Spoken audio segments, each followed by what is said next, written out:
Assalamualaikum warahmatullahi wabarakatuh.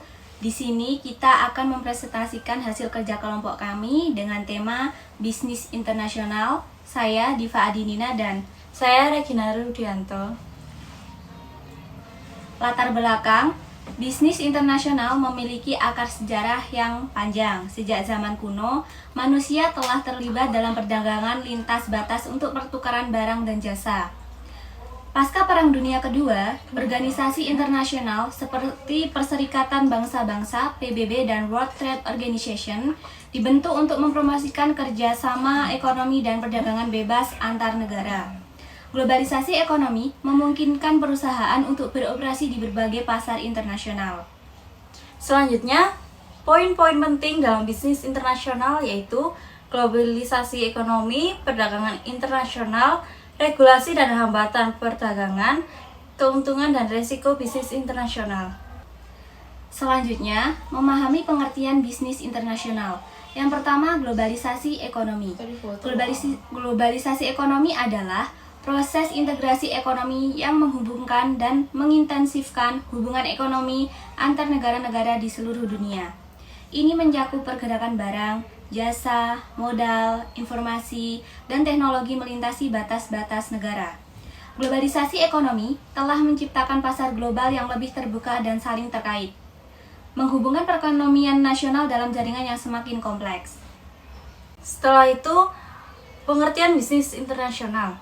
Perdagangan internasional adalah proses pertukaran barang dan jasa antara negara-negara yang melibatkan ekspor dan impor. Ini merupakan salah satu aspek utama dari globalisasi ekonomi yang dimana negara-negara saling bergantung dalam menyediakan dan memenuhi kebutuhan dan permintaan ekonomi mereka.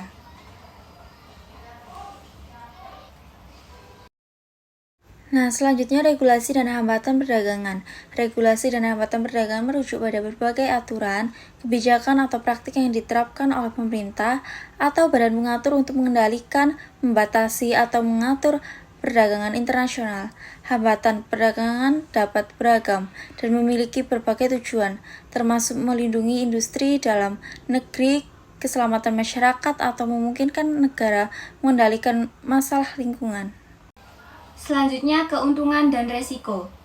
Keuntungan pengertian bisnis internasional yang pertama yaitu akses ke pasar yang lebih besar, kedua, diversifikasi pendapatan, yang ketiga, skala ekonomi, yang keempat, akses ke sumber daya dan bahan baku, yang kelima, inovasi dan teknologi, yang keenam, peningkatan margin keuntungan, yang ketujuh, kemitraan strategis. Selanjutnya, resiko dalam bisnis internasional.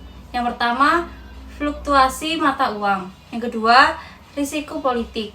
Yang ketiga, risiko hukum. Yang keempat, risiko logistik dan transportasi. Yang kelima, pertimbangan budaya dan bahasa. Yang keenam, ketidakpastian peraturan. Yang ketujuh, sengketa perdagangan. Dan yang terakhir, risiko lingkungan dan sosial. Sekian dari kami. Wassalamualaikum warahmatullahi wabarakatuh. Yang terakhir, jangan lupa sahabat-sahabat sekalian like, comment, share, serta subscribe-nya karena bagaimanapun semuanya sangat kami butuhkan. Bye-bye.